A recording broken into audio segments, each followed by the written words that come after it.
Merci de me donner la parole. Alors c'est assez cocasse parce que donc, nous avons entendu des membres de la majorité issus donc, du front de gauche qui semblent donc, ne pas être d'accord avec certaines choses des 4 délibérations que nous allons voter tout à l'heure. Nous, c'est fondamentalement en fait où nous avons un profond désaccord sur ce qui nous est présenté comme étant la stratégie ressources humaines. Pour rappel, la population active de notre département, selon les chiffres de l'INSEE les plus récents, est de 1 030 186 personnes. Elle représente les 3/4 de notre population départementale. Dans ce chiffre, on retrouve malheureusement une part de 13% de chômeurs, ceux qui voudraient travailler à temps plein aux 35 heures. Notre collectivité emploie entre 8 200 et 8 400 agents. Donc dans notre collectivité, sur ce chiffre, vous n'avez jamais su être précis. Pour préparer notre séance, je me suis replongé dans le dernier rapport qu'évoquait Pierre Laporte, donc de la Chambre régionale des comptes, ce qui doit très probablement vous rappeler à tous quelques souvenirs d'une séance donc de juillet 2015. À la page 80, on peut lire une rubrique sobrement intitulée « Gestion des ressources humaines ». Elle m'a semblé parfaite pour notre ordre du jour de ce matin. Le 15 décembre dernier, pour le budget primitif de l'année 2017, vous faisiez mine de chercher des moyens dynamiques pour réduire nos dépenses, rendre un meilleur service à notre population et singulièrement la plus fragile, nous permettre de sortir de la spirale du déficit, de la dette et du désengagement de l'État. Notre groupe démontrait sous vos quolibets qu'il était possible de sortir de certaines contraintes afin de rendre notre collectivité utile et efficace. Pour ce faire, nous prenions notamment l'exemple des collectivités passées à droite en 2015 qui, elles, arrivent à gagner en efficacité. Nous avions pensé, en découvrant l'ordre du jour de notre séance de ce matin, qu'une stratégie ressources humaines était enfin une volonté de votre part de rendre justice. Justice auprès des salariés de notre département, les un peu plus de 1 million de travailleurs qui, eux, ne bénéficient pas de systèmes dérogatoires et provocateurs, mais subissent la loi des 35 heures de Martine Aubry. Nous disons qu'ils subissent car bon nombre d'entre eux souhaiteraient travailler davantage, être mieux gratifiés, évoluer dans leur carrière. Malheureusement, une vision étroite et dogmatique les a bridés. Justice auprès des nombreux autres fonctionnaires territoriaux qui, en bonne évidence, voient leur collectivité employeur se conformer à la loi afin de rendre un service au public le plus efficace et le plus utile possible. Parfois avec l'attitude de certains usagers qui conspuent à mauvais escient la fonction publique, alors que la très grande majorité de nos fonctionnaires peuvent être fiers de leur mission et de leur travail accompli. Justice auprès des usagers de nos services publics, qui attendent tant de nous, la population âgée, la population handicapée, la population en situation de précarité, nos habitants qui recherchent information, conseil et assistance. Justice auprès des demandeurs d'emploi pour lesquels vos grands amis du gouvernement n'ont pas fait tout ce qu'il était à faire pour les aider à l'insertion professionnelle, à la formation, à la création d'entreprises et somme toute au retour à l'emploi dans le secteur marchand pour une activité professionnelle stable et créatrice de croissance.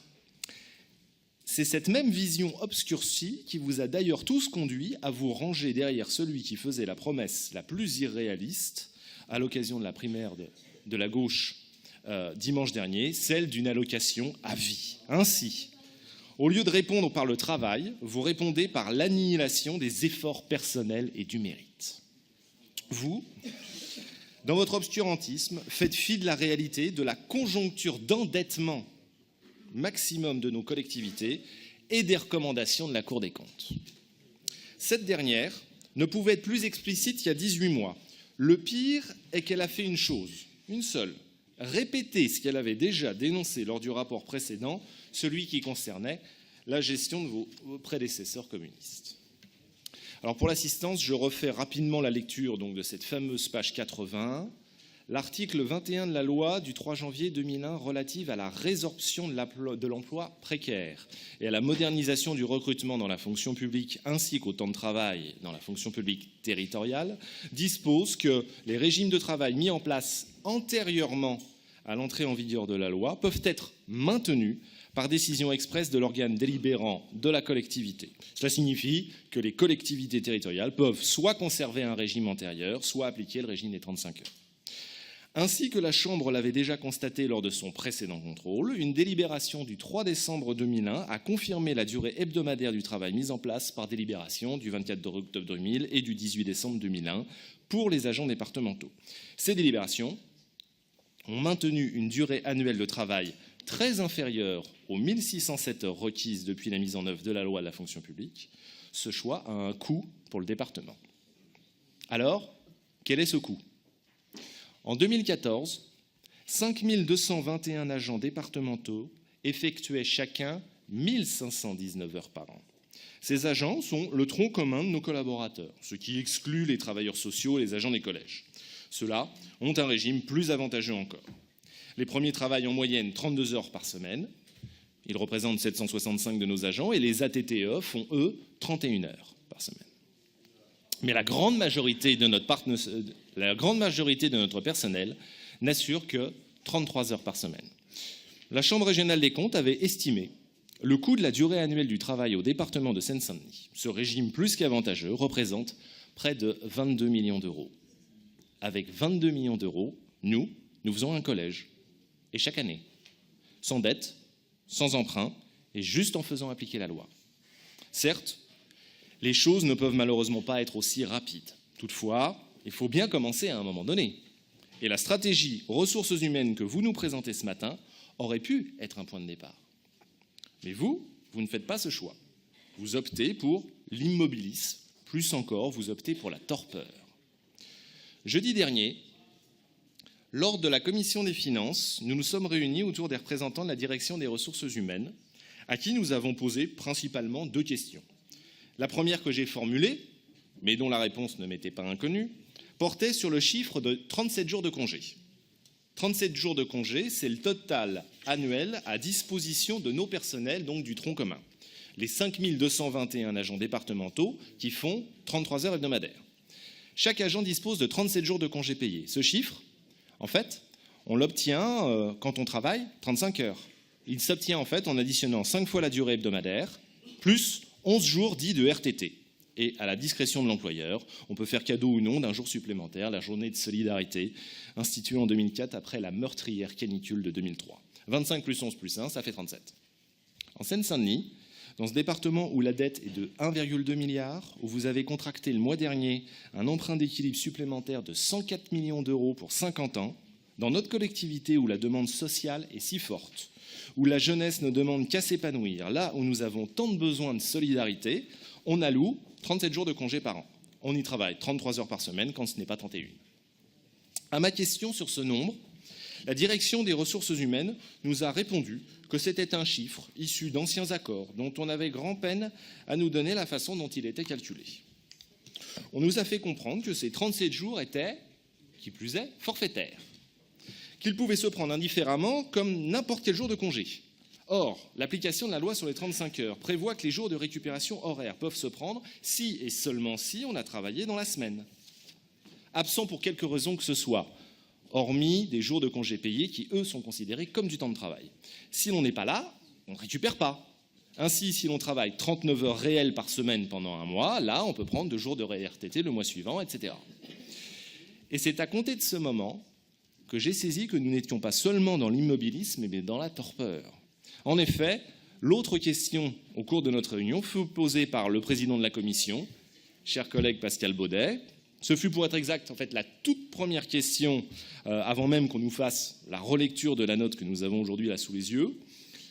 Étant entendu que ce rapport donc, a été présenté préalablement au comité technique, devant les représentants du personnel, il taraudait mon collègue de savoir si les syndicats avaient approuvé ce projet. Souffle de soulagement, les syndicats, véritables maîtres à bord du bateau ivre Seine-Saint-Denis, avaient positivement abordé cette stratégie ressources humaines. On se doute bien qu'ils ont trouvé cela à leur goût. Je rappelle qu'en 2015,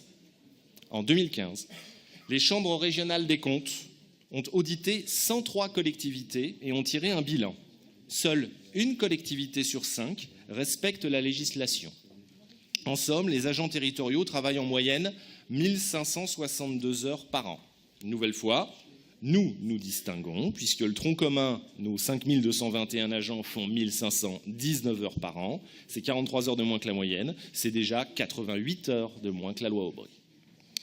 Alors mes chers collègues, Monsieur le Président, vous me justifierez cet état de fait par des rémunérations qui sont plus faibles qu'ailleurs, plus faibles que dans le privé. Qui, autour de cette table, est d'accord avec ce que je viens de dire? Les fonctionnaires travaillent moins longtemps car ils sont moins bien payés.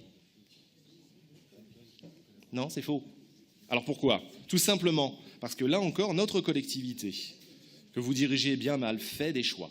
Les siens, ils lui sont propres, ils ne lui sont édictés par personne, quoi que m'en ait dit Daniel Guiraud lors de la commission des finances. Et ce n'est certainement pas l'État qui impose les choses.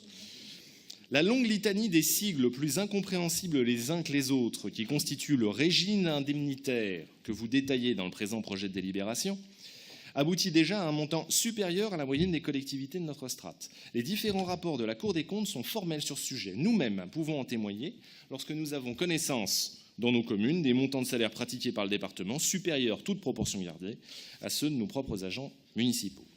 Le complément indemnitaire annuel, le CIA, que vous évoquez et qui reste encore en chantier, est une confirmation que vous choisissez de payer plus afin de conserver un maximum d'agents pour compenser, et ça fera écho à ce qu'a indiqué Pierre Laporte tout à l'heure, afin de compenser les conditions épouvantables dans lesquelles travaillent certains de nos fonctionnaires et assimilés, d'insécurité physique, de stress, de manque d'organisation fonctionnelle, tout un ensemble de risques psychosociaux qui sont le fruit de votre politique idéologique et que vivent au quotidien notre personnel. Rajoutez à cela la ladrerie des organisations syndicales qui réclament toujours plus d'effectifs, d'augmentation salariale et d'avantages divers, et vous avez la démonstration de l'immobiliste, puis de la torpeur dans laquelle vous vous retrouvez. Auquel cas, la stratégie ressources humaines n'en est évidemment pas une. À la veille de changements majeurs pour notre pays, qui sont nécessaires, tandis que plus de 1 million d'actifs de notre département, les artisans, commerçants, chefs d'entreprise, cadres, employés et enfin les ouvriers qui ne bénéficient pas de dispositions aussi avantageuses, et parce que nous avons valeur d'exemple auprès de l'ensemble des partenaires que nous sollicitons, notre groupe des Républicains ne peut évidemment pas souscrire à votre point de vue, à cette obscure stratégie. Tout simplement, nous ne pouvons pas souscrire à votre dogme.